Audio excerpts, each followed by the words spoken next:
Kita masuk dalam acara firman. Bapa di surga, kami bersyukur bahwa dalam kebaktian ini kami kembali mendapatkan kesempatan dan kebebasan untuk membaca, untuk mendengar, untuk mempelajari, untuk merenungkan sebagian firman Tuhan, di mana kami masih tetap membahas tentang doktrin perjamuan kudus. Dan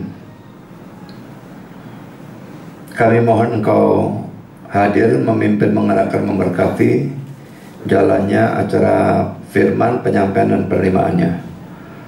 Tolong cara khusus hamba-Mu yang sangat kurang istirahat, juga suara yang terganggu, berikan kekuatan secara fisik maupun otak, dan juga kekuatan pada suara.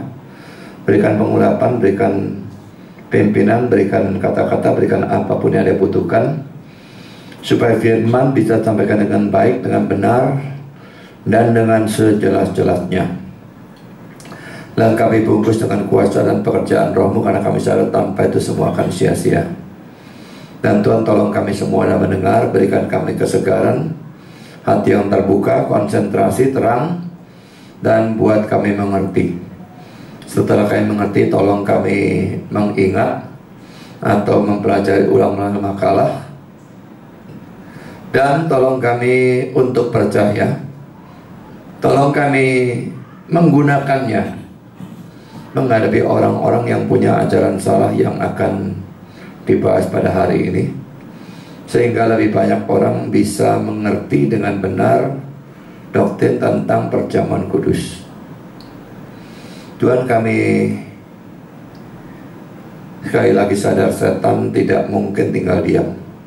Kuatkan semua kami menghadapi godaan dan serangannya di dalam bentuk apapun, dalam sepanjang acara firman, bahkan dalam sepanjang kebaktian. Juga listrik dan semua peralatan yang kami pakai, bahkan cuaca, Engkau jaga. Biarlah semuanya berjalan baik sampai seluruh kebaktian selesai.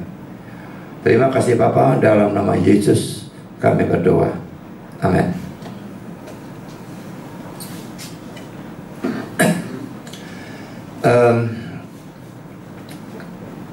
Saya menyadari ya bahwa pelajaran tentang perjamuan kudus ini sebetulnya jauh lebih cocok dimasukkan di dalam acara PA daripada dimasukkan di dalam kebaktian.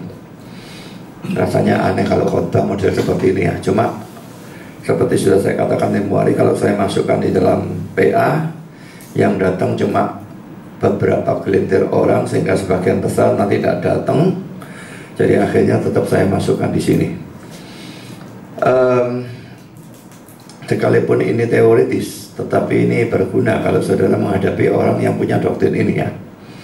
Nah, ini pelajaran bersambung dengan pelajaran yang lalu, di mana waktu itu sudah saya bahas doktrin perjamuan kudus dari Martin Luther dan juga gereja Lutheran. Biarpun Lutheran tidak seluruhnya, ada sebagian yang tidak mau menerima, tetapi Lutheran secara umum seperti ini ya. Nah, mereka percaya bahwa roti tetap roti dan anggur tetap anggur, tidak ada perubahan zat seperti yang dipercaya gereja Katolik. Tetapi mereka percaya juga bahwa roti itu bersama dengan tubuh Kristus. Tubuh itu hadir di dalam, di atas, di bawah, bersama dan sebagainya. Anggurnya dan darah itu juga demikian. Dan doktrin itu disebut dengan istilah consubstantiation. Dan beberapa kali yang lalu kita telah membahas pro kontra sedikit ya. Tapi sekarang kita berikan kontranya saja ya. Dan ini memang berhubungan dengan yang lalu. Jadi kalau yang lalu itu lupa, saudara nanti bisa lihat makalahnya kembali di Facebook dan sebagainya. Sekarang saya masuk dalam keberatan terhadap pandangan consubstantiation ini. Pertama, poin A, saudara, bahwa kata is atau adalah dalam kata-kata Yesus, this is my body, inilah tubuhku atau ini adalah tubuhku. Bahwa kata is atau adalah itu bisa diartikan menggambarkan atau menyimbolkan. Sudah saya berikan contoh-contoh ayat yang sangat banyak pada waktu saya membahas pandangan gereja Roma Katolik yang disebut transubstantiation. Dan karena itu tidak perlu saya ulang di sini.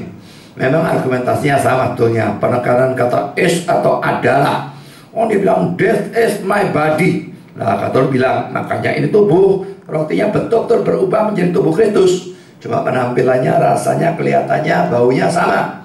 Tetap roti, tapi zatnya berubah. Nah, kalau Lutheran tidak, rotinya tetap roti. Tapi bahwa dia berkata, this is my body, badinya harus ada di sana.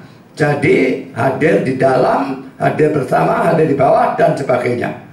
Nah, saudara, tetapi sudah saya ajarkan waktu mengajar rumah Katolik bahwa kata is atau adalah tidak harus diartikan secara hurufiah, bisa diartikan menggambarkan atau menyimpulkan.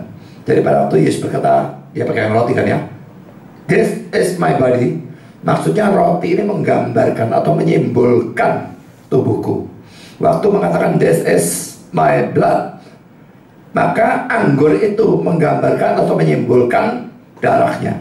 Dan ayatnya sudah saya berikan sangat banyak, bahwa ayat menggunakan is atau adalah atau ialah ternyata bisa di dalam banyak kasus diartikan menggambarkan atau menyimpulkan. Jadi ini poin A, saudara ya. Sekarang poin B. Dalam persoalan Yesus bicara dengan bahasa Aram, saya setuju dengan Lenski yang adalah orang Lutheran yang menganggap bahwa tidak peduli Yesusnya bicara bahasa apa, tapi tertulisnya bahasa Yunani. Ya, di dalam perjanjian baru yang asli tertulisnya dalam bahasa Yunani, dan itu merupakan bahasa tertulis perjanjian baru, bahasa tertulis Alkitab, dan itu yang harus digunakan di dalam menafsirkan. Saya setuju dengan dia dalam hal itu.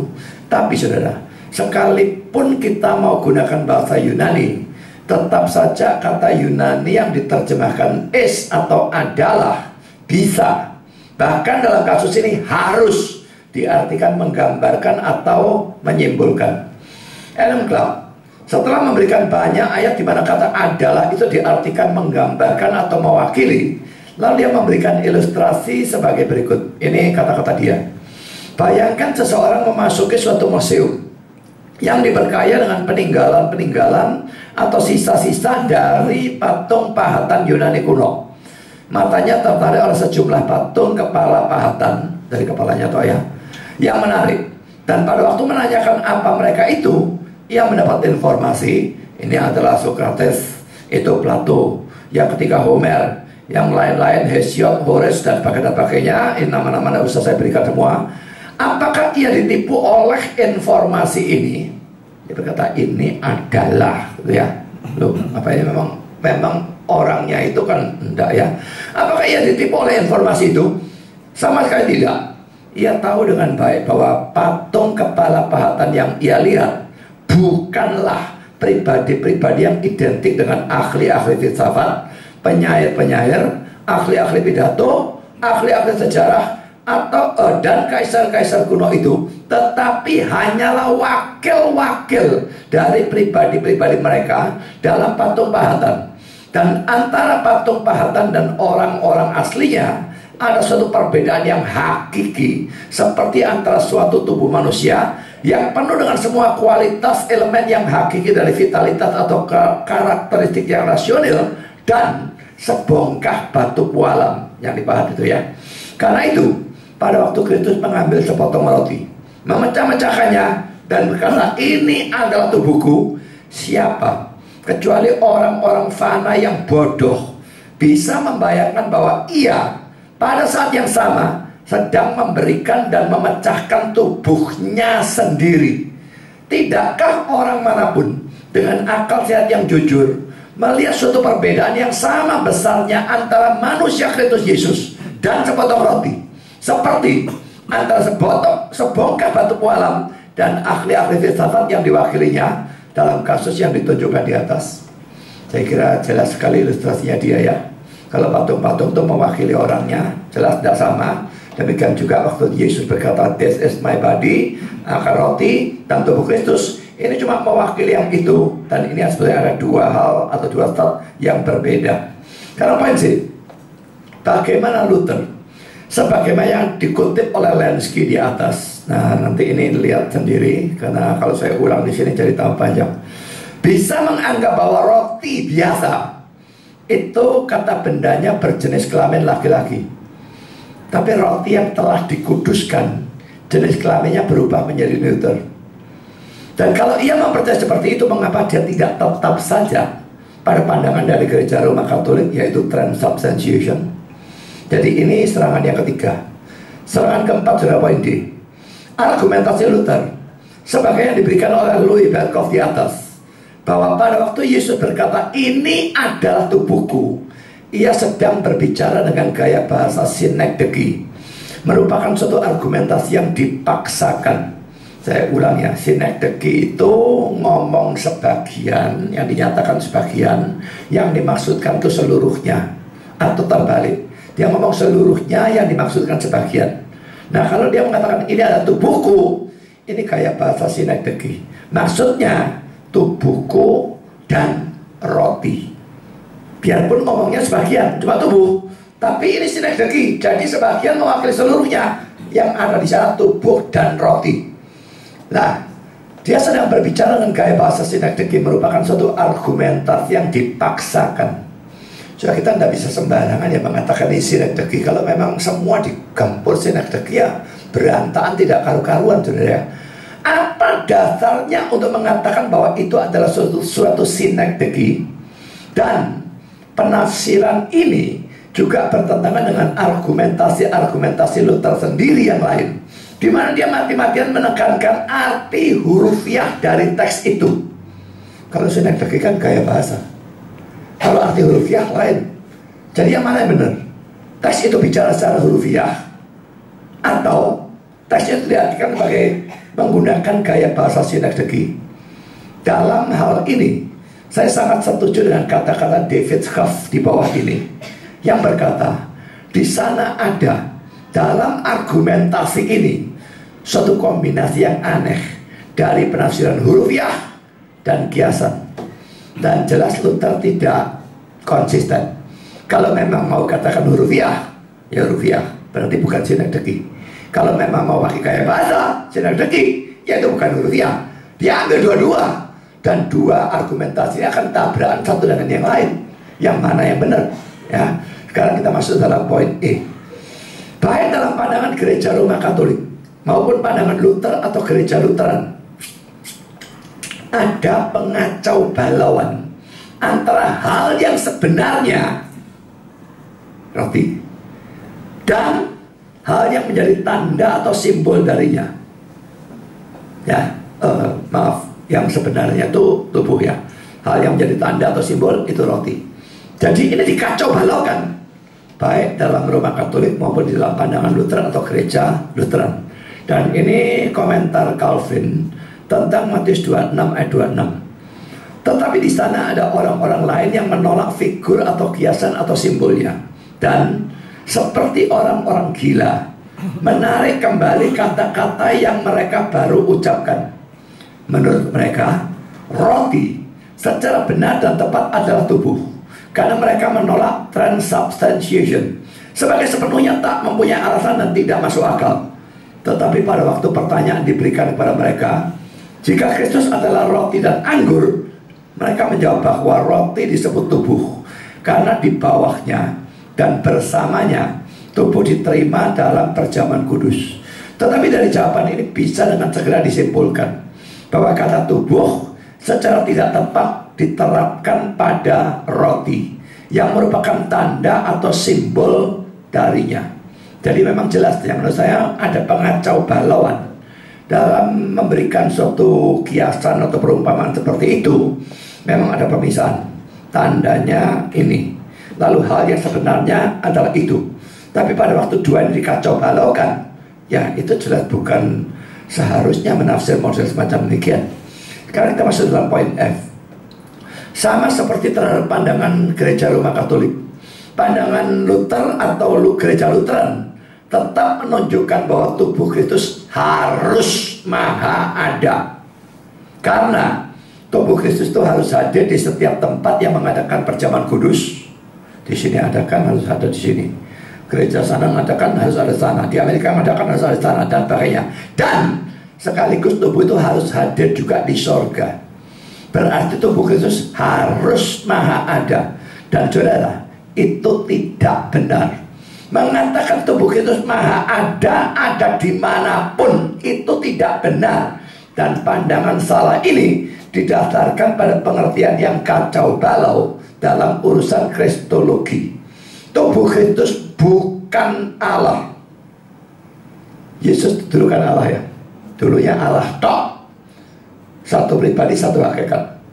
Lalu pada waktu dia mengambil hakikat manusia, dia sekarang menjadi satu pribadi dengan dua hakikat. Dia sungguh-sungguh Allah, sungguh-sungguh manusia. Sebagai Allah, dia punya sifat-sifat ilahi. Dia maha ada jelas. Jadi mengatakan Yesus hadir di sini, oke, sebagai Allah. Tapi sebagai manusia, dia tidak maha ada. Dan tubuh manusia Yesus termasuk dalam manusianya. Jadi tubuh Kristus bukan Allah. Dan karena itu tidak maha ada. Bahkan seluruh manusia Yesus bukan Allah. Dan karena itu juga tidak maha ada. Jadi kalau saya tanya, apakah Yesus hadir di sini? Hadir yang bagaimana? Hadir secara rohani, hadir ilahinya, ya. Tapi hadir secara jasmani, enggak. Yesus secara jasmani ada di sorga, dan hanya ada di sorga. Tidak bisa ada di lebih dari satu tempat pada satu saat yang sama. Pada waktu dia sudah dipermuliakan setelah kebangkitannya, lalu dia naik ke sorga, dia cuma ada di sorga, tidak ada di dunia. Karena itu saudara, setelah dia dipermuliakan setelah kebangkitannya, dia itu lalu dikatakan menjadi maha ada. Jadi ini pandangan dari orang-orang Lutheran. Mungkin ya, karena doktrin perjamuan kudusnya sudah terlanjur seperti itu, kristologi diubah. Atau dari semula kristologi mereka sudah kacau. Saya tidak tahu yang mana, sehingga bisa bertanya seperti ini. Kalau kristologi ya benar, tubuhnya tidak ada. Tidak mungkin percaya teologi seperti ini. Saya tidak ngerti yang mana yang benar. Tapi yang jelas dalam dua-dua doktrin perjamuan kudus maupun kristologi, mereka kacau. Dan kalau kacaunya di dalam perjamuan kudus, itu masih tidak bisa dikategorikan sesat. Tetapi kalau kacaunya di dalam kristologi, dan mereka menganggap manusia Yesus itu maha ada, maka ini sebetulnya sudah termasuk kategori sesat. Saudara, kalau Yesus itu biarpun setelah kebangkitannya dipermuliakan ya, tubuhnya diubah menjadi tubuh kebangkitan, itu tetap tubuh dan tidak maha ada. Kalau atau seandainya itu tahu-tahu diberikan sifat dan sifat ilahinya, tubuhnya menjadi maha ada, Yesus berhenti menjadi manusia dan tubuh itu berhenti menjadi tubuh, bukan lagi tubuh. Tubuh yang maha ada bukan tubuh. Manusia yang maha ada bukan manusia. Saya akan kutip kata-kata dari beberapa orang. Louis Berkhof berkata demikian, pandangan ini dibebani dengan doktrin yang mustahil tentang kemahaadaan dari tubuh fisik Tuhan. David Schaff, ia Luther, percaya pada kehadiran dan kuasanya, sama seperti dalam kemahaadaan Allah dan tubuh Kristus yang ada di mana-mana. Ada di mana-mana, dia pakai kata ubiquity. Tetap itu sama dengan maha ada sebetulnya. Dan ini nonsens, tapi jelas memang dia percaya hal itu. Dan ini suatu kesesatan sebetulnya di dalam pandangan Luther berkenaan dengan kristologi. Dan sekarang komentar ketiga, Dr. F.B. Müller, saya tidak tahu Müller atau Moller apa gimana bacanya, O dengan 2 titik di atasnya, gimana bacanya. Di sini kita lagi-lagi dikonfrontasikan dengan gagasan lama bahwa Kristus pada mulanya hanya mempunyai suatu hakikat ilahi tanpa suatu tubuh. Pada waktu ia menjadi daging atau menjadi manusia, ia juga menerima sebagai tambahan pada suatu tubuh manusia, suatu hakikat manusia. Ini kata-katanya agak salah saudara ya, nanti saya jelaskan. Tubuh itu, karena itu adalah seperti tubuh kita, hanya bisa hadir di satu tempat pada satu saat, bahkan setelah kebangkitan. Sebagai suatu hasil dari gagasan ini, para pendukung Luther bergumul dengan pertanyaan tentang bagaimana Kristus yang ada di surga bisa hadir secara jasmani dalam perjamuan kudus. Sebagian yang saya tadi katakan dan saya garis bawah itu ya, itu salah karena hakikat manusia Yesus itu jelas sudah mencakup tubuhnya. Jadi pada waktu dikatakan ia juga menerima sebagai tambahan pada suatu tubuh manusia, suatu hakikat manusia, ini jadi kacau ya. Hakikat manusia itu mencakup tubuhnya dan itu tidak maha ada. Setelah kebangkitan, dia bisa tahu-tahu tembus ruangan, tahu-tahu hadir di tempat yang terkunci, tahu-tahu hilang. Tapi tetap tidak pernah tubuhnya atau manusia hadir di dua tempat pada satu saat yang sama. Jangan lagi di banyak tempat, di dua tempat pun tidak pernah. Karena memang tubuhnya atau seluruh manusianya tidak maha ada. Dari orang yang sama, menurut ini berkata demikian, untuk menjelaskan kehadiran jasmani dari Kristus pada perjamuan kudus, Luther mengembangkan doktrinnya tentang communicatio idiomatum. Communicatio idiomatum itu kalau diterjemahkan ke Inggris, ini kata Latinnya, communication of properties. Communication ini suatu kata yang suka diterjemahkan ya. Bisa diartikan memberi, communicate itu bisa diartikan memberi.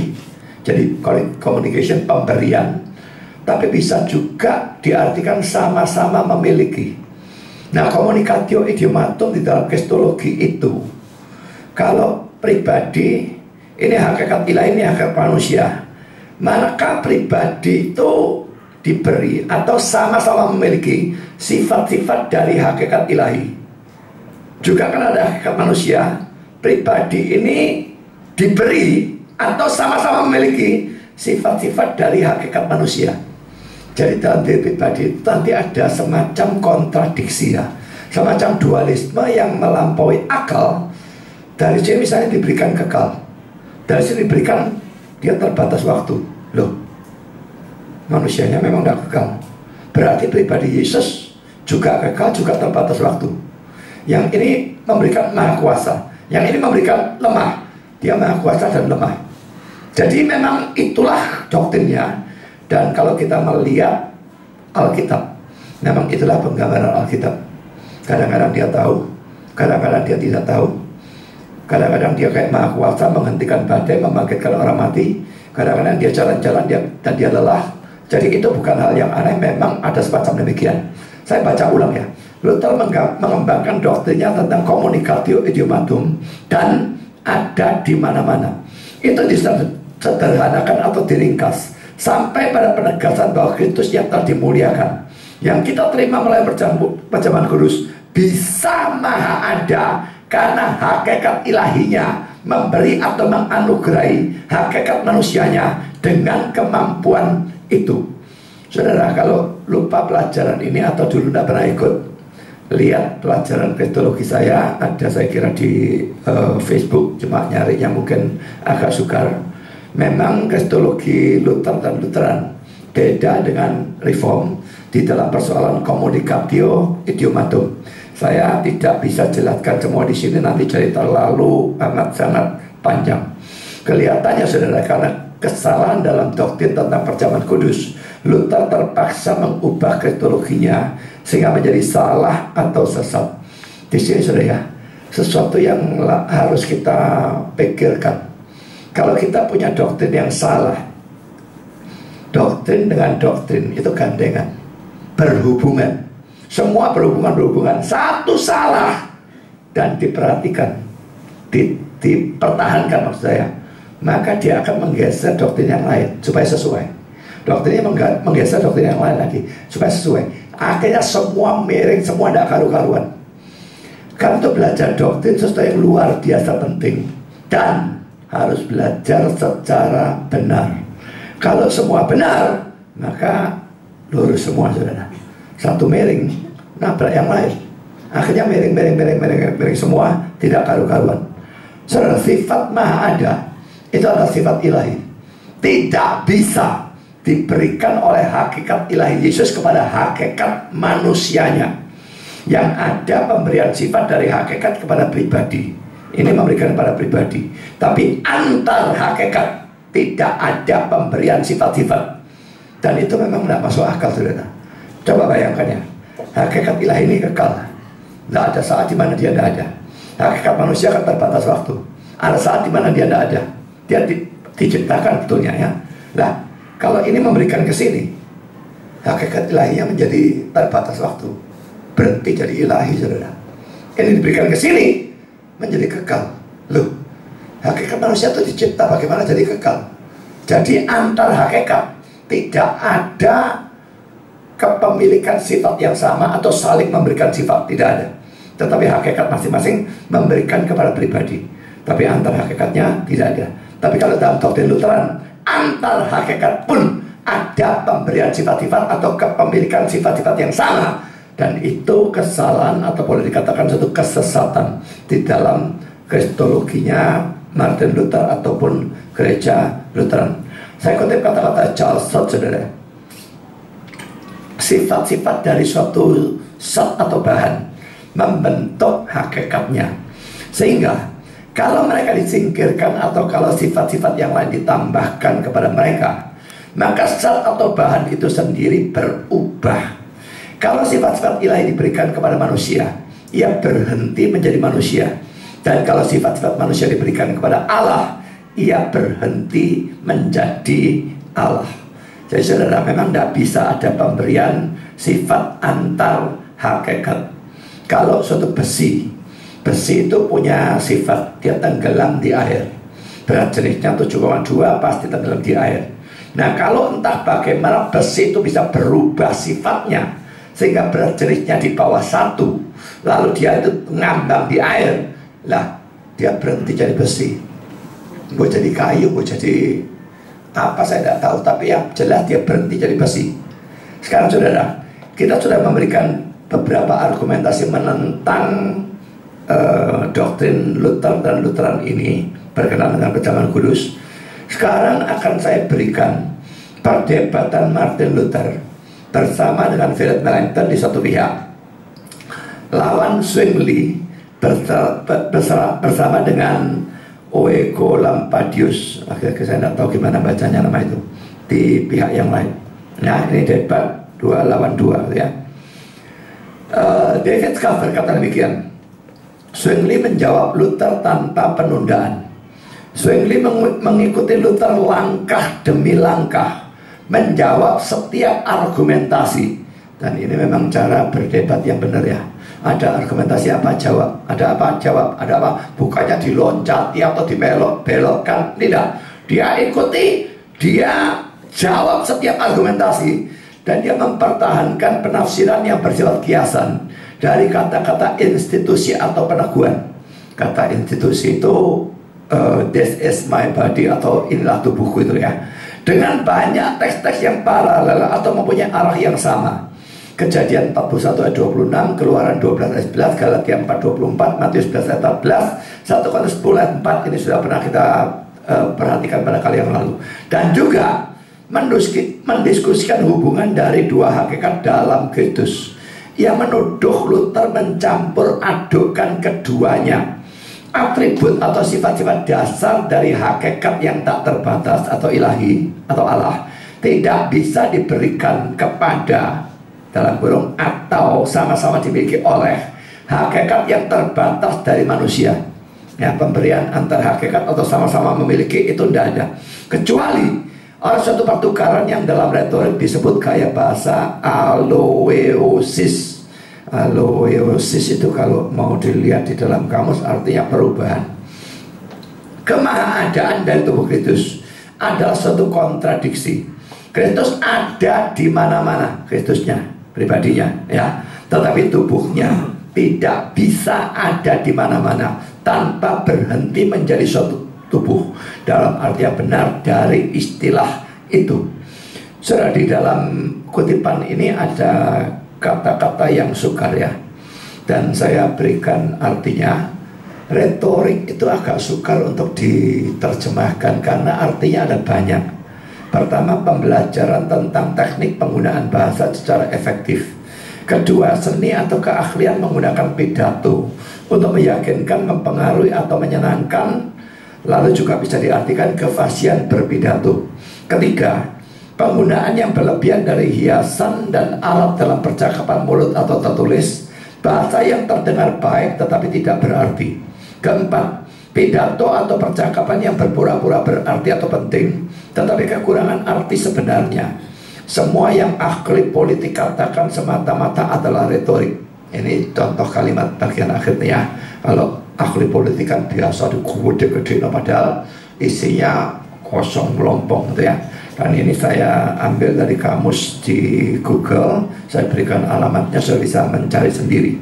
Sekarang tentang aloeosis, mungkin saya tidak pasti, tetapi mungkin kalau dia berkata aloeosis itu berhubungan dengan ayat-ayat yang menggunakan sebutan atau gelar bagi Yesus yang hanya cocok untuk hakikat yang satu, tetapi predikatnya cocok untuk hakikat yang satunya atau yang lain. Dan ini terbagi dalam dua golongan. Golongan pertama adalah ayat-ayat yang menyebut Kristus dengan sebutan atau gelar ilahi, tetapi menggunakan predikat yang cocoknya untuk hakikat manusia. Saya berikan contoh dua saja. 1 Korintus 2:8. Tidak ada dari penguasa dunia yang mengenalnya, sebab kalau sekiranya mereka mengenalnya, mereka tidak menyalibkan Tuhan yang mulia. Saudara, ayat ini menggunakan sebutan ilahi ya, Tuhan yang mulia. Bahasa Inggrisnya the Lord of Glory. Jelas sebutan ilahi, tapi predikatnya menyalibkan. Sebetulnya bisakah Tuhan disalibkan? Tuhan mana bisa? Tidak bisa. Manusianya disalibkan, Tuhannya tidak bisa. Tapi di sini ada kayak perubahan, penukaran begitu ya. Jadi predikat menyalibnya sebetulnya cocoknya untuk hakikat manusia Yesus, tapi digunakan untuk ilahinya. Lah mengapa? Nanti kita lihat alasannya pada bagian akhir. Contohnya sekarang lebih dulu. Contoh kedua, 1 ayat 1. Apa yang telah ada sejak semula, yang telah kami dengar, yang telah kami lihat dengan mata kami, yang telah kami saksikan, dan yang telah kami raba dengan tangan kami tentang firman hidup, itulah yang kami tuliskan tentang kamu. Ayat ini lagi gunakan sebutan atau gelar ilahi. Firman, logos, itu ilahinya, tapi menggunakan predikat telah kami lihat. Alaknya bisa dilihat. Jadi kalau orang melihat Yesus, dia lihat manusianya ya, ilahinya tidak pernah kelihatan. Dan ini perlu kalau sudah berdebat menghadapi orang-orang Islam yang menyerang. Katanya Allah tidak bisa kelihatan. Kok bisa lihat Yesus? Jadi Yesus bukan Allah. Yesus itu yang dilihat itu manusianya, tidak pernah ilahinya kelihatan. Ya, jadi telah kami lihat dengan mata kami, telah kami saksikan, dan yang telah kami raba dengan tangan kami. Itu sebetulnya cocoknya untuk hakikat manusia Yesus. Tapi kenapa di sini digunakan untuk gelar ilahinya, yaitu firman atau logos? Jadi ini dua contoh. Karena golongan kedua itu kebalikannya, saudara. Ayat-ayat yang menyebut Yesus dengan sebutan atau gelar manusia, tetapi predikat yang digunakan cocoknya untuk hakikat ilahi. Karena misalnya poin A, contoh pertama ya, Matius 9 ayat 6. Tapi supaya kamu tahu bahwa di dunia ini anak manusia berkuasa mengampuni dosa. Saudara, ayat ini menggunakan sebutan atau gelar manusia. Anak manusia itu sebutan manusia kan ya, tapi predikatnya berkuasa mengampuni dosa. Ini cocoknya untuk hakikat ilahi. Kembali dari yang tadi kan ya. Contoh kedua, Matius 12 ayat 8. Anak manusia adalah Tuhan atas hari Sabat. Lagi-lagi sebutan atau gelar manusia, karena anak manusia itu untuk manusia, tapi predikatnya Tuhan atas hari Sabat. Ini cocoknya untuk ilahinya. Saudara, di sini seringkali tukar-tukar. Predikatnya cocok untuk ilahinya, tapi disesuaikan dengan hal yang kebalikannya dan sebaliknya. Jadi ada penukaran semacam demikian. Nah, Calvin memberikan penjelasan mengapa hal itu dilakukan dalam kitab suci. Dan ini dua kutipan dari kata-kata Calvin.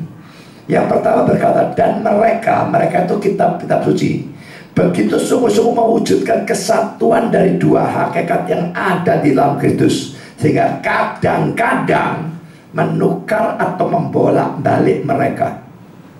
Jadi tujuannya menunjukkan kesatuan dua hakikat itu. Tapi jelas bahwa Tuhan disalibkan itu secara strict itu tidak benar. Tapi disengaja oleh Alkitab untuk menunjukkan kesatuan dari dua hakikat.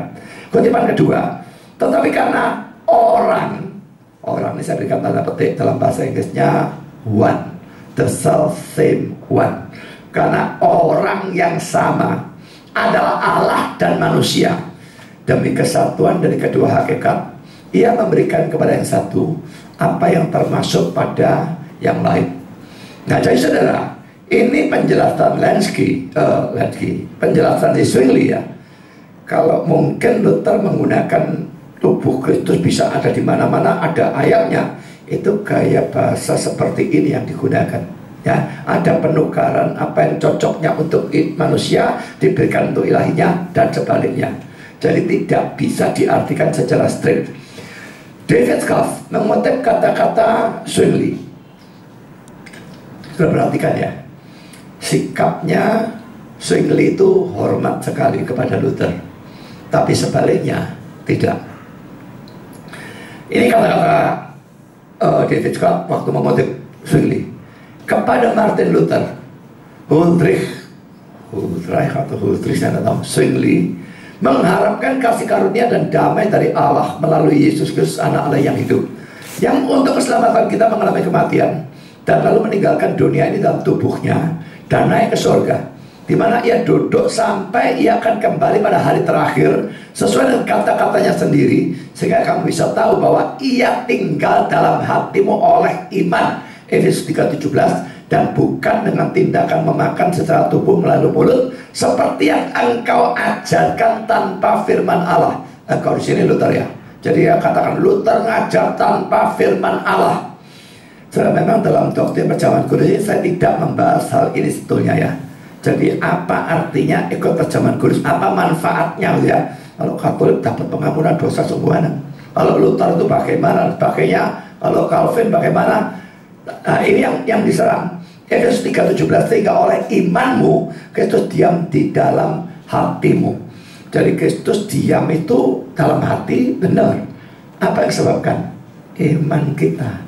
Bukan dengan makan perjamuan kudus, tubuhnya dan sebagainya, Kristusnya masuk. Tidak bisa model seperti itu. Nah, bandingkan juga Kisah Rasul 3:21. Ayat ini yang secara jelas dan eksplisit menunjukkannya Kristus secara tubuh atau manusia harus tinggal di sorga sampai waktu pemulihan segala sesuatu. Itu akhir zaman, dan Dia akan turun kembali kedua kalinya ya.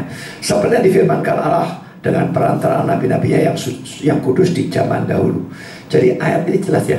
Secara manusia Dia hanya ada di sorga dan tidak ada di dunia. Dia hadir di sini dan di mana-mana. Itu ilahinya atau melalui Roh Kudusnya, tetapi bukan manusia Yesus. Manusia Yesus tubuh maupun jiwa manusia, dua-dua tidak maha ada, hanya dari sorga dan tidak bisa hadir di dunia dalam perjamuan kudus dan sebagainya. Sekarang saya lanjutkan kata-kata David Schaff. Ini panjang ya.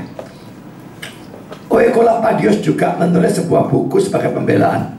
Sekarang Luther keluar pada Maret 1528 dengan bukunya yang agung berjudul Confession on the Lord's Supper, atau kalau diterjemahkan pengakuan tentang perjamuan kudus, yang ia maksudkan sebagai kata terakhirnya dalam pertentangan ini.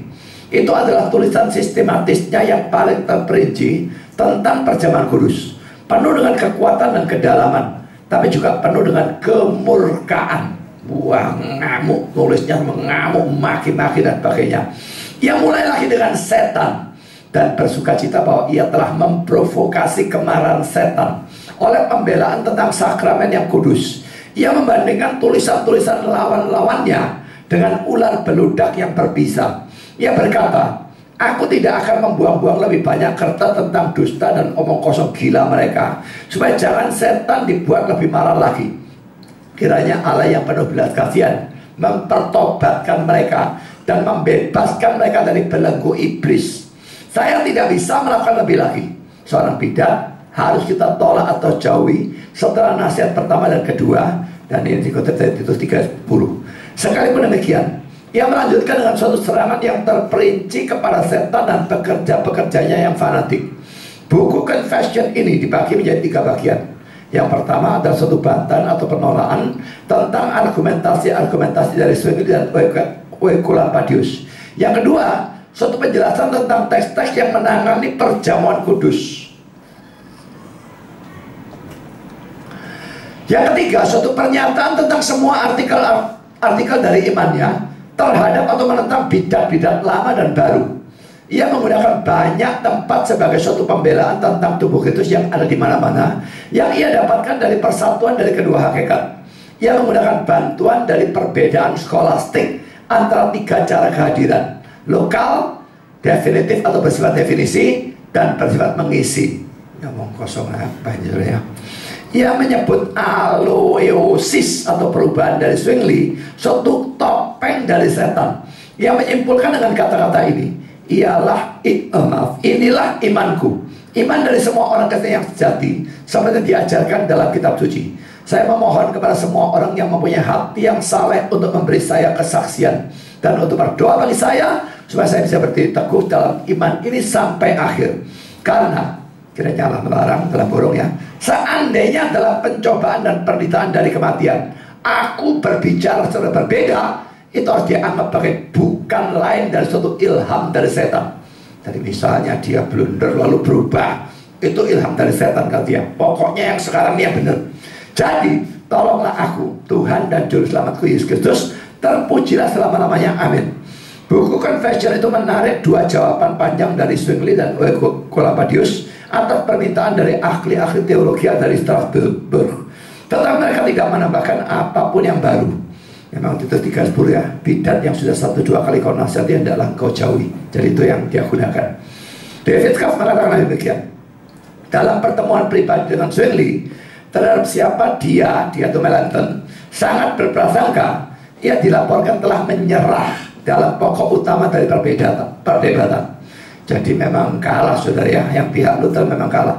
Berkenaan dengan penafsiran hurufiah dari ini adalah tubuhku dan pemberian tubuh Kristus secara hurufiah pada murid-muridnya, tetapi menambahkan bahwa Yesus memberikannya kepada mereka dalam suatu cara yang misterius. Pada waktu Zwingli menekankan kenaikan ke surga sebagai suatu argumentasi menentang kehadiran lokal, Melanchthon berkata, Kristus memang telah naik ke surga, tetapi untuk memenuhi segala sesuatu. Efesus 40.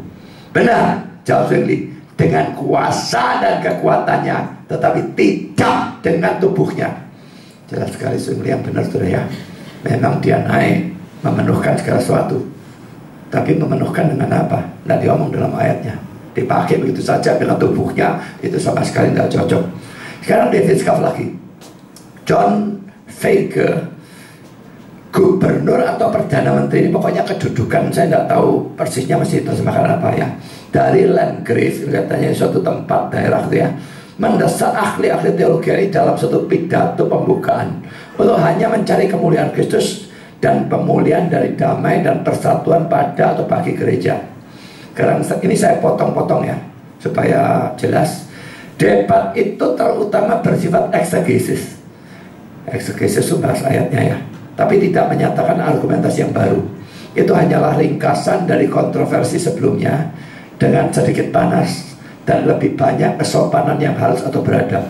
Jadi debat yang dulu lebih saling maki dan panas, tapi ini berkurang ya.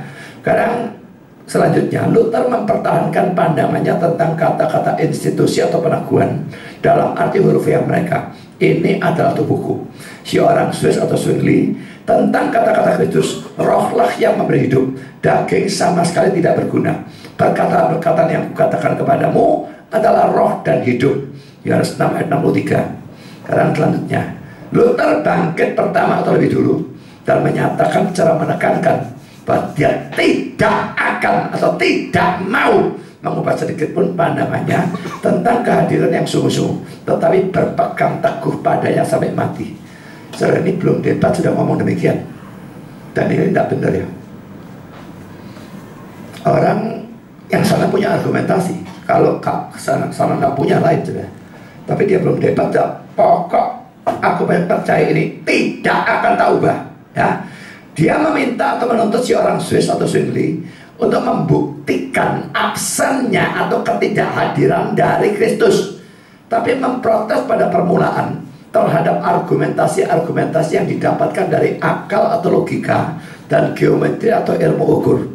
Untuk memberikan penekanan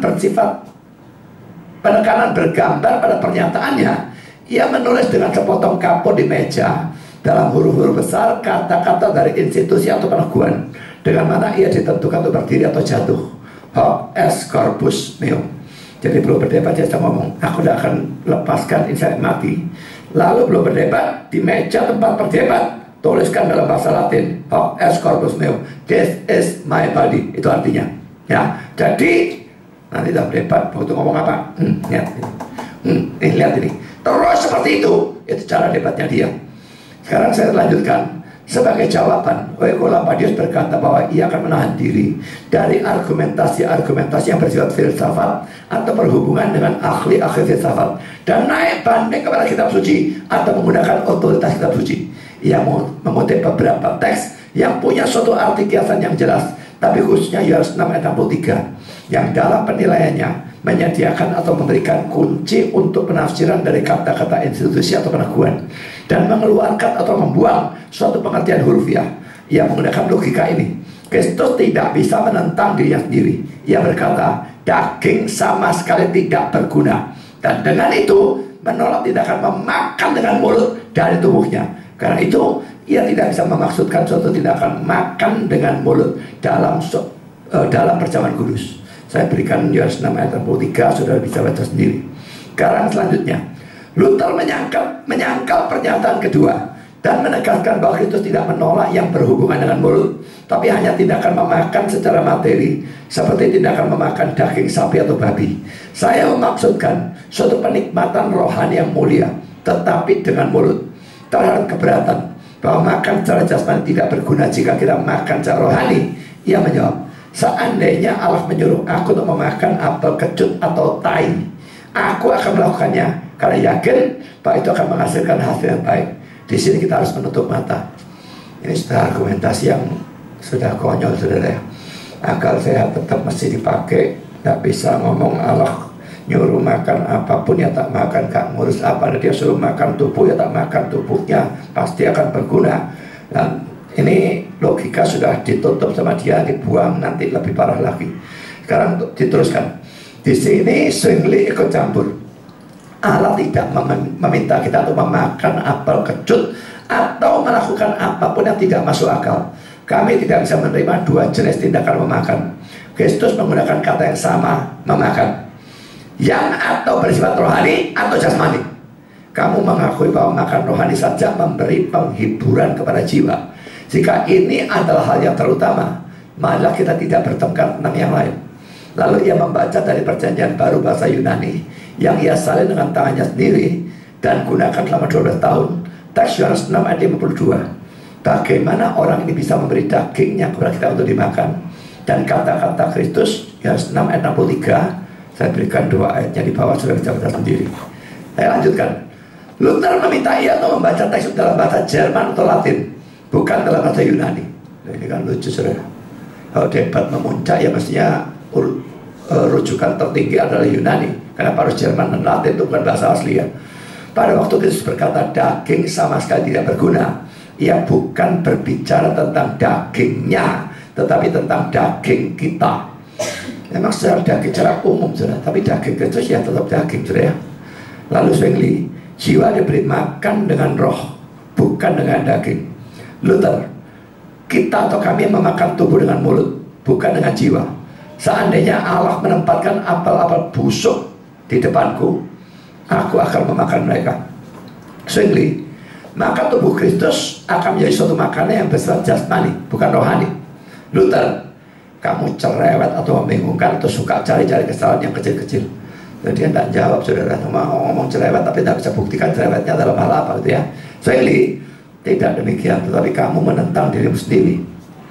Zwingli mengutip sejumlah teks-teks yang bersifat kiasan. Tapi ini ya, Luther selalu menunjukkan jarinya pada kata-kata institusi atau peraguan yang telah ia tulis di meja.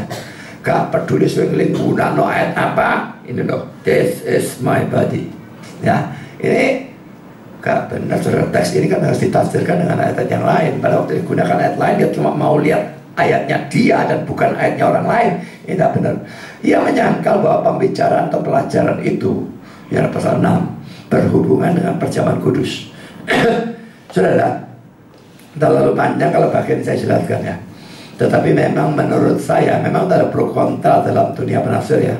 Apakah Yohanes 6 itu Yesus bilang aku roti yang turun dari surga, yang makan aku minum darahku akan dapat hidup kekal? Apakah itu bicara perjamuan kudus ya atau tidak?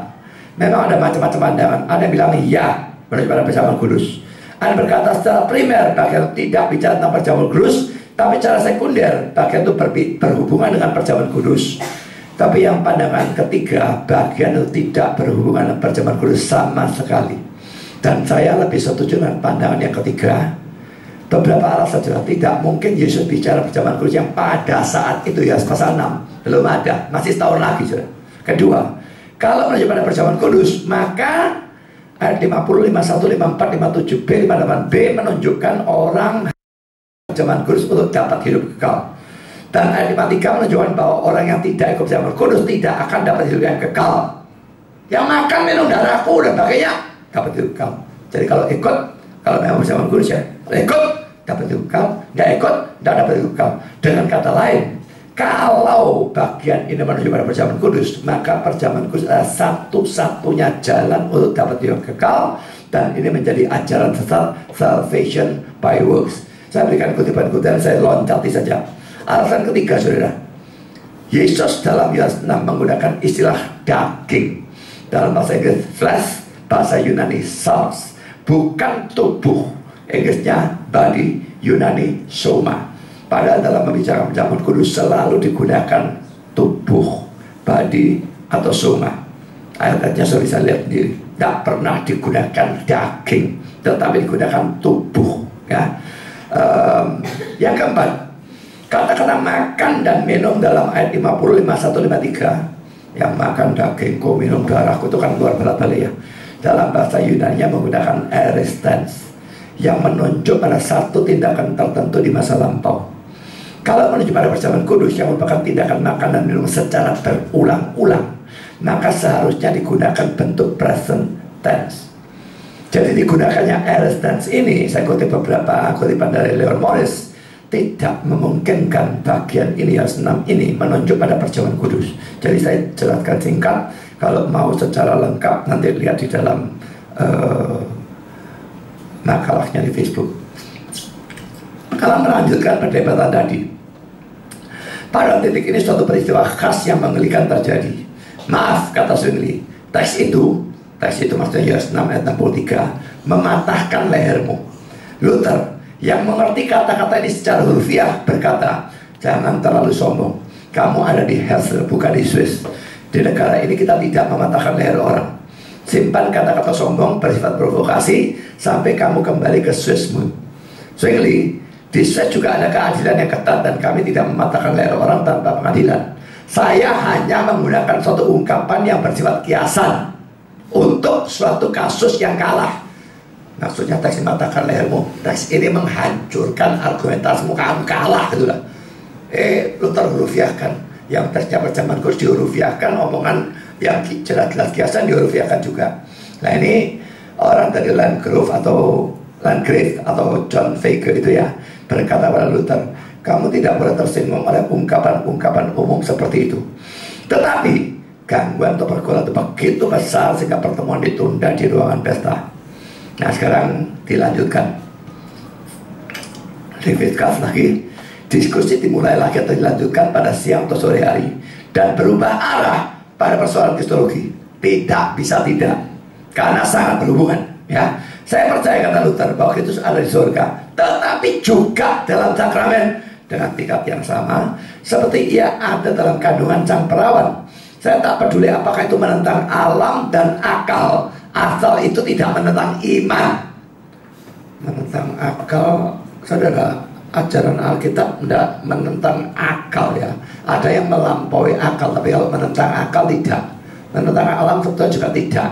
Nah kalau dia katakan tidak menentang iman, loh iman itu pasti ada kepercayaan berdasarkan firman. Nah kalau punya dia salah, ya tidak karu-karuan imannya. Sekarang Oikolapadius, kami menyangkal kiasan dalam kata-kata institusi atau peneguhan. Kamu menyangkal kiasan dalam kata-kata institusi atau peneguhan. Tetapi kamu harus mengakui suatu sin. Sinergi. Karena itu tidak berkata ini adalah roti dan tubuhku seperti yang kamu percayai, tapi hanya ini adalah tubuhku. Nah, ini pintar juga argumentasi ya. Kamu bilang sinergi, loh Kristusnya tidak berkata ini adalah tubuhku dan roti. Dia cuma ini adalah tubuhku. Kamu mau hulufiah katanya. Jadi ini jelas Luther tak beranda karu-karuannya. Luther suatu kiasan menerima keberadaan dari suatu tanda saja, tapi suatu sinergi menerima hal itu sendiri. Seperti pada waktu saya berkata pedang ada dalam sarungnya atau bir ada dalam botol. Zwingli berargumentasi Kristus telah naik ke surga. Karena itu ia tidak bisa ada di bumi dengan tubuhnya. Suatu tubuh dibatasi atau terbatas dan tidak bisa ada di beberapa tempat pada saat yang sama. Luther, saya tidak peduli tentang matematik. Oh ya, kalau berdiri saudara ya. Ini bukan matematik saudara, ini Alkitab saudara. Manusia itu tidak bisa hadir di dua tempat pada suatu saat yang sama. Ini matematik. Kalau Tuhan ada di sana, ada di sini, ada di sana, nanti Tuhannya jadi 3 atau 4 atau 5, tubuhnya jadi 4, 5, jadi banyak sekali. Tidak peduli matematik. Pertarungan menjadi makin panas tanpa kemajuan dan dipisahkan atau dihentikan oleh panggilan makan. Hari berikutnya, Minggu tanggal 3 Oktober itu diperbarui atau dilanjutkan ya. Sekarang Zwingli mempertahankan bahwa suatu tubuh tidak bisa ada di tempat-tempat yang berbeda sekaligus. Luther mengutip ahli-ahli filsafat atau orang-orang terpelajar yang berarti kutipannya berarti bahwa di sana ada jenis-jenis yang berbeda tentang kehadiran. Alam semesta ada suatu tubuh, tapi bukan di suatu tempat khusus atau tertentu. Dia mengutip orangnya pakai dasar Alkitab apa? Hanya omongan orang, tapi omongan orang itu tidak punya dasar Alkitab. Ada macam-macam kehadiran. Saya kok ingin tahu saudara. Memang kalau Allah itu ada tingkat-tingkat kehadiran, saya pernah ceritakan. Tapi ini bicara tubuh Kristus, sama sekali tidak cocok. Sekarang Zwingli, kamu berbicara tentang ahli-ahli filsafat doktor. Kelihatannya ini orang Katolik atau apa yang dikutip ya. Apakah kamu harus kembali kepada bawang dan panci daging dari Mesir? Jadi gambarkan kayak orang Israel yang sudah bebas, kembali ke Mesir, sudah keluar dari Katolik, kembali ke Katolik. Mungkin seperti itu pengantarannya. Lalu ia mengutip dari Agustinus. Kamu bisa mengutip pikir mau? Gak bisa. Zwingli bukan orang bodoh ya. Ia mengutip dari Agustinus yang berkata Kristus hadir di mana-mana sebagai Allah, tapi berkenaan tubuhnya ia ada di surga. Saya kutip kata-kata dalam bilangan yang orang-orang ingin kembali ke Mesir. Coba baca sendiri. Luther, kamu mempunyai Agustinus dan Fulgentius di pihakmu, tapi kami punya semua bapak-bapak gereja yang lain. Agustinus masih muda pada waktu ia menulis teks yang kamu kutip, dan ia tidak punya reputasi pada saat itu. Kita harus mempercayai guru-guru kuno hanya sejauh mereka setuju atau sesuai dengan firman Allah. Kalau kalimat terakhir setuju ya. Tapi Agustinus masih muda. Tidak peduli dia muda, kalau dia itu pertahankan itu doktrin sampai dia setua, kan berarti tetap benar ya. Oikolapadius, kami juga membangun pada firman Allah, bukan pada bapak-bapak gereja, tapi kami naik banding kepada mereka untuk menunjukkan bahwa kami bukan mengajar hal yang baru. Ya, seakan-akan pandangan simbol sini dulunya ada, baru sekarang tidak. Maka yang kutip bapak gereja sudah ada pandangan itu. Luther menunjukkan jarinya lagi pada kata-kata di meja. Ini adalah teks kami. Kamu belum menggerakkan kami darinya. Kami tidak peduli pada bukti lain. Kami tidak peduli bukti lain. Ini gak cocok belajar saudara. Kita mesti membangun doktrin berdasarkan seluruh Alkitab, semua ayat yang berhubungan. Kalau tidak berhubungan ya tidak usah. Tapi berhubungan harus. Dia tidak mau satu teks ini tidak jadi. Semua teks manapun kalau diperhatikan cuma satu teks bisa jadi ajaran sesat ya. Jadi harus dibarengkan dengan semua ditafsirkan bersama-sama. Oikolomadius, jika itu adalah kasusnya, lebih baik menutup atau mengakhiri diskusi ini. Memang benar ya. Ya memang sana debat kusir model kayak begitu ya, mending mandek, kesel-kesel nganggur ya. Lalu sang gubernur atau perdana menteri, jadi John Weigel tadi ya, mendesak atau menasihatkan mereka untuk datang pada suatu persetujuan. Luther, di sana hanya ada satu jalan ke sana. Mau persetujuan itu ya. Hendaklah lawan-lawan kami percaya seperti yang kami percaya. Ya. Lalu orang Swiss, kami tidak bisa. Ya, ngomong apa adanya tak bisa. Luther, kalau demikian, saya meninggalkan kamu pada penghakiman Allah dan berdoa supaya ia mencerai kamu. Oikolomadius, kami akan melakukan hal yang sama. Kamu membutuhkannya sama banyaknya seperti yang kami butuhkan. Pada titik ini kedua pihak melunak, sama-sama mau mendoakan gitu ya. Akhirnya kedua pihak melunak. Luther minta maaf untuk kata-kata kasarnya karena ia adalah seseorang dari daging dan darah. Zwingli minta Luther dengan mata penuh air mata untuk mengampuni dia atas kata-kata yang kasar dan meyakinkan dia bahwa di sana tidak ada orang di dunia yang lebih ia inginkan persahabatannya daripada orang-orang Wittenberg.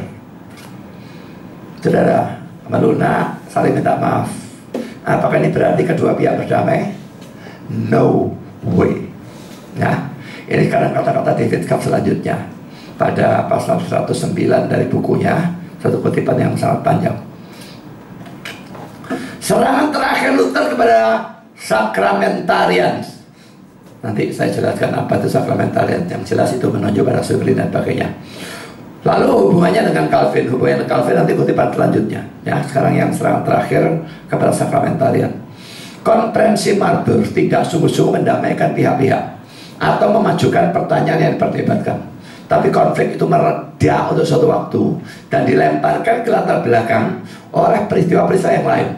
Usaha-usaha yang terus-menerus dari Bucer dan Hedio untuk membuat suatu perdamaian antara Wittenberg dan Zurich menenangkan Luther dan membangkitkan pengharapan dalam dia bahwa orang-orang Swiss itu akan menyerahkan kesesatan mereka sebagaimana ia menganggapnya. Tapi ia kecewa dalam pengharapan ini.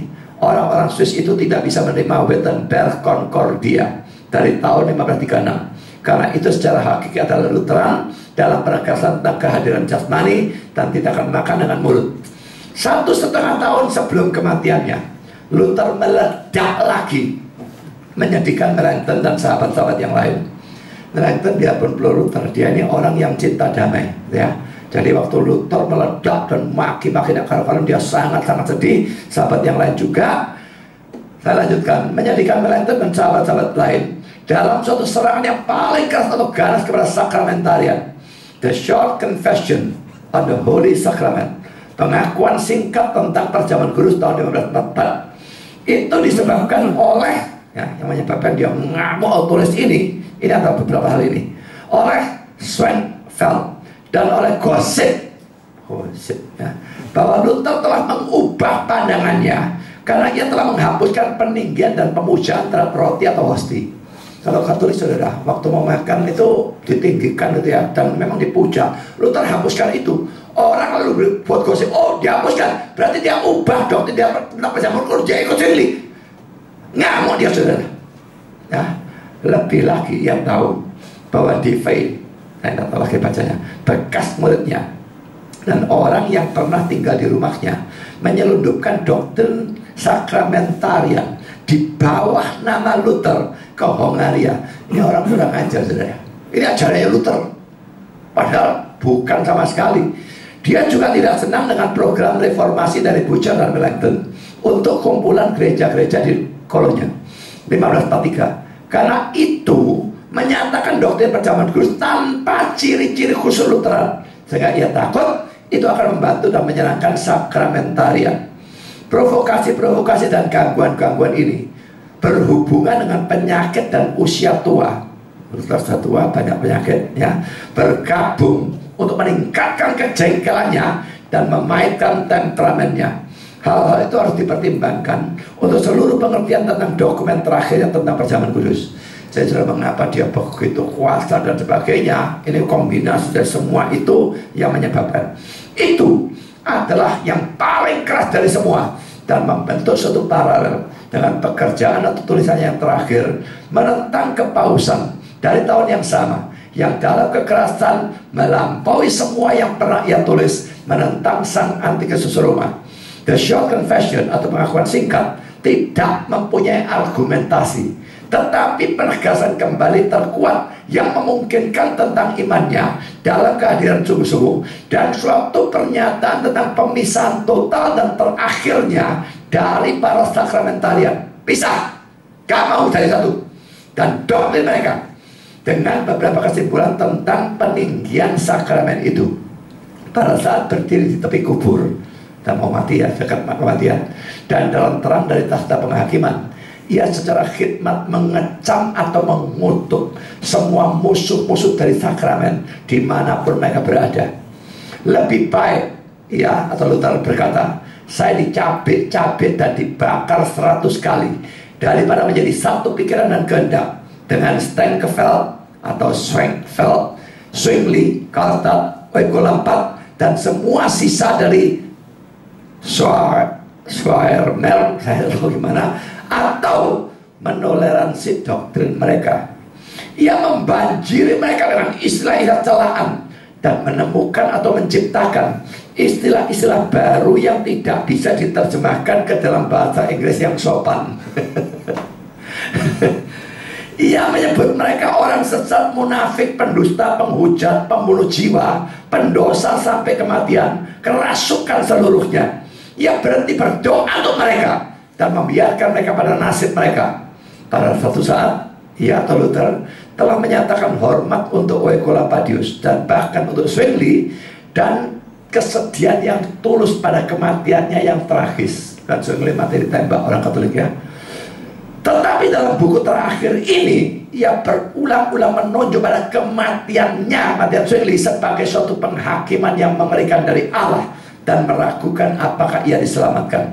Ia takut atau tidak senang pada kepercayaan Zwingli, pada keselamatan dari orang-orang kafir yang saleh yang ia pelajari dari eksposisi yang terakhir tentang iman Kristen ditujukan kepada Raja Perancis. Dalam hal ini memang Zwingli sesat, saudara.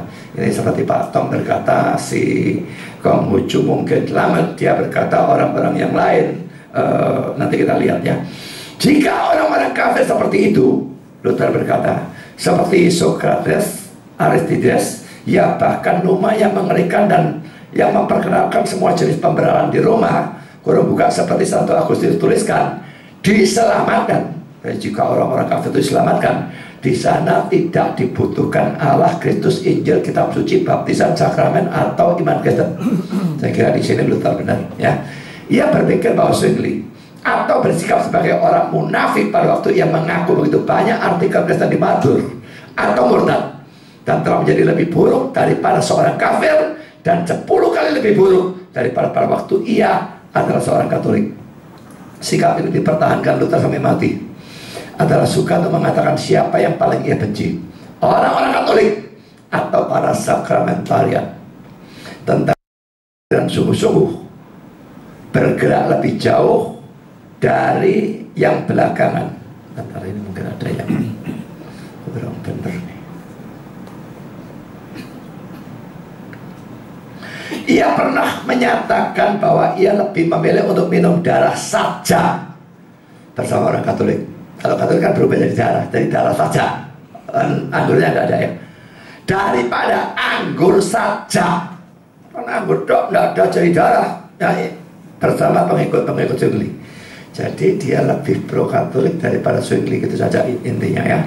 Beberapa hari sebelum kematiannya, ia menulis kepada sahabatnya Pendeta Probst di Bremen, berbagailah orang yang tidak berjalan menurut nasihat para sakramentarian, yang tidak berdiri di jalan Zwinglian, dan yang tidak duduk dalam kumpulan orang-orang surih. Ini Mazmur 1 ayat 1 diubah, saudara, ya. Demikianlah ia mengubah berkat dari Mazmur pertama menjadi suatu kutuk, sesuai dengan kebiasaan yang berkembang tentang mengutuk paus dan setan pada waktu ia berdoa pada Allah. Ia berulang-ulang berbicara dari kebiasaan ini, khususnya dalam mengucapkan doa Bapa kami, dan membenarkannya sebagai sebagian dari kesalehannya.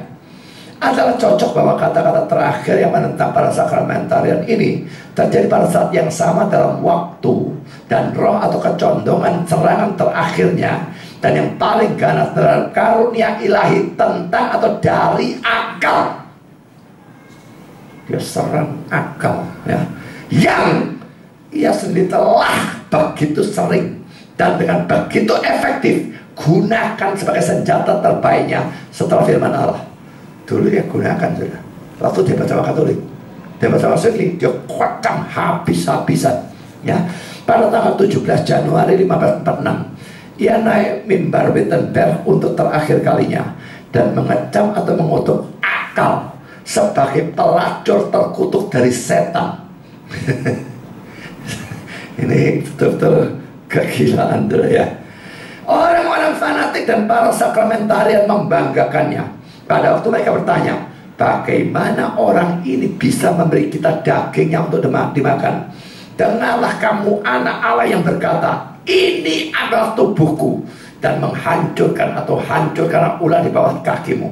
6 hari kemudian Luther meninggalkan kota dari jerih payah umumnya ke kota kelahirannya dan mati dalam damai di Eisleben tanggal 18 Februari 1546, memegang teguh imannya dan menyerahkan jiwanya kepada Allah dan penebusnya. Saya berikan catatan ya, penjelasan. Sakramentarian itu kata itu muncul bolak-balik ya, bisa berarti dua hal.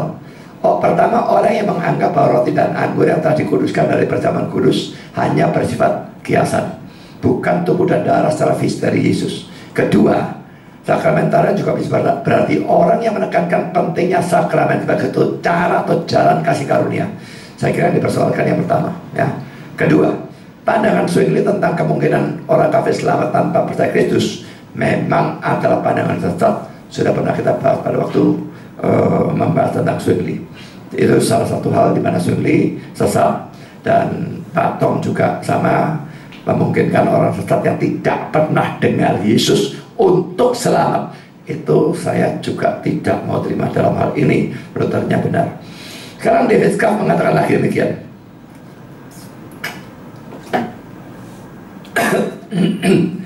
Tetapi ini tadi sekarang komentar Luther dalam hubungannya dengan Calvin ya. Tadi kan dua pokok, ini sekarang pokok yang kedua.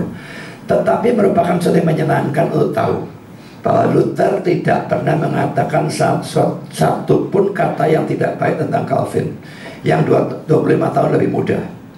Ia tidak pernah melihatnya.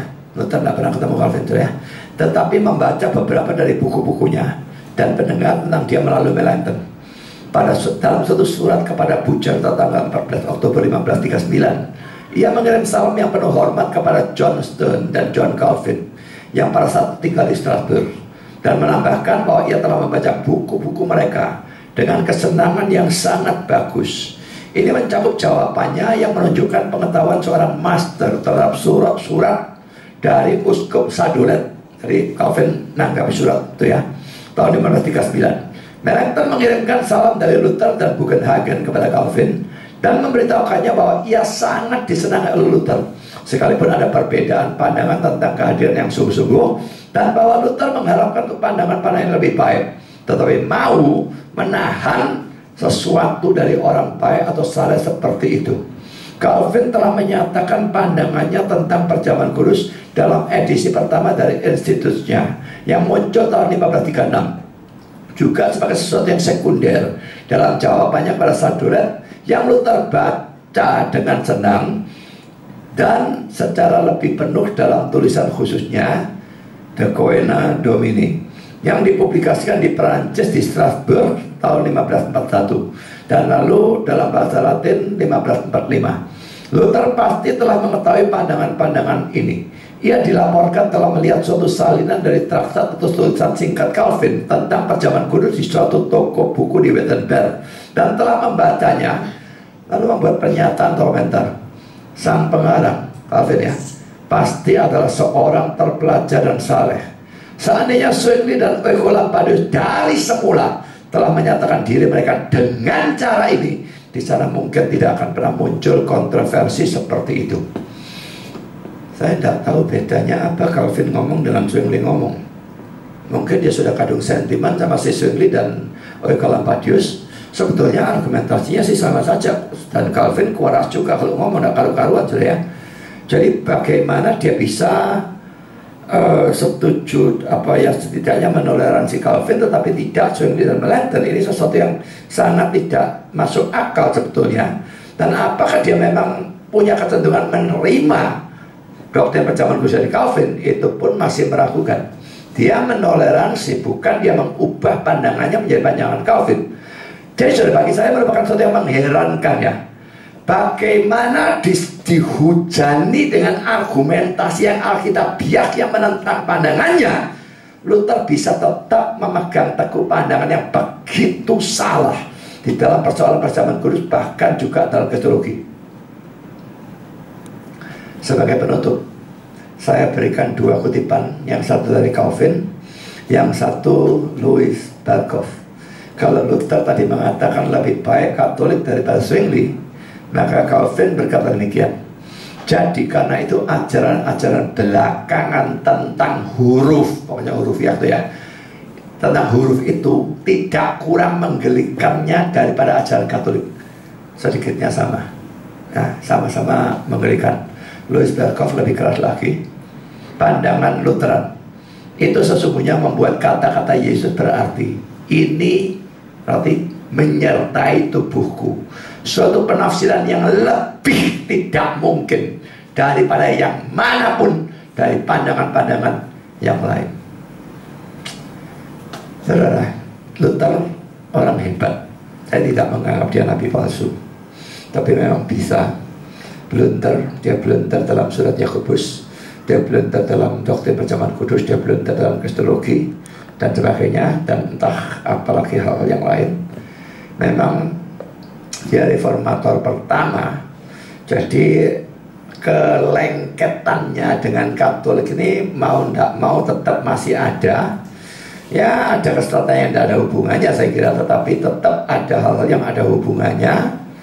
Dan tidak usah terlalu heran kalau dia bisa mengeluarkan statement-statement yang sesat, bisa kuasar seperti itu pada dia yang salah.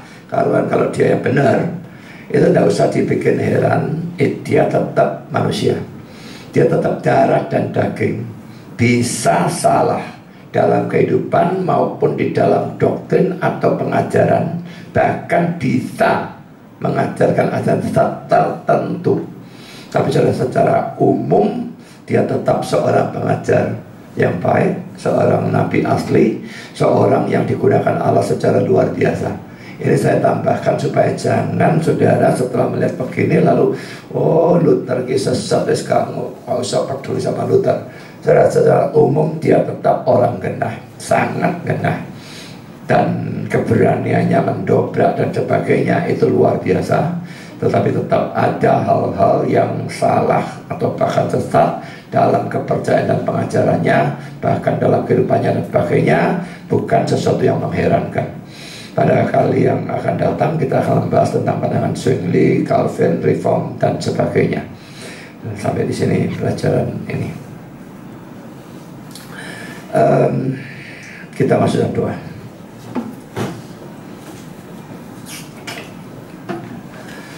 Bapa di surga, terima kasih Kau telah berkati dalam sepanjang pelajaran. Kami sudah membahas kesalahan dari pandangan Luther, baik berkenaan dengan perjamuan kudus maupun kristologi, dan bagaimana sikap keras kepala, tegar tengkuk, dan cara berdebatnya yang sama sekali tidak bisa diterima, dan maki-makian kasarnya dan sebagainya, sikap memutuskan hubungan, penghakimannya terhadap Zwingli atas kematiannya dan sebagainya. Hal-hal yang buruk memang Tuhan, tetapi kami memang manusia, Luther juga, dan tidak lepas dari hal-hal yang semacam demikian. Biarlah di satu sisi kami mempelajari dia bisa salah dan memang salah, baik dalam kehidupan maupun dalam pengajaran dan kepercayaan. Tapi di sisi lain kami tetap menghargai dan menghormati dia sebagai seseorang yang Engkau pakai secara luar biasa melakukan reformasi dan memecah gereja menjadi dua. Karena seandainya tidak ada dia ataupun tindakan reformasinya, mungkin sekali kami masih tetap ada dalam gereja Katolik. Tuhan, terima kasih atas anugerah-Mu atas orang ini yang menjadi begitu berguna bagi gereja. Biarlah di satu sisi kami tidak menerima semua pandangannya, tapi di sisi lain kami menerima pandangan yang benar dan tetap menghargai orangnya. Terima kasih Bapa, dalam nama Yesus kami berdoa. Amin.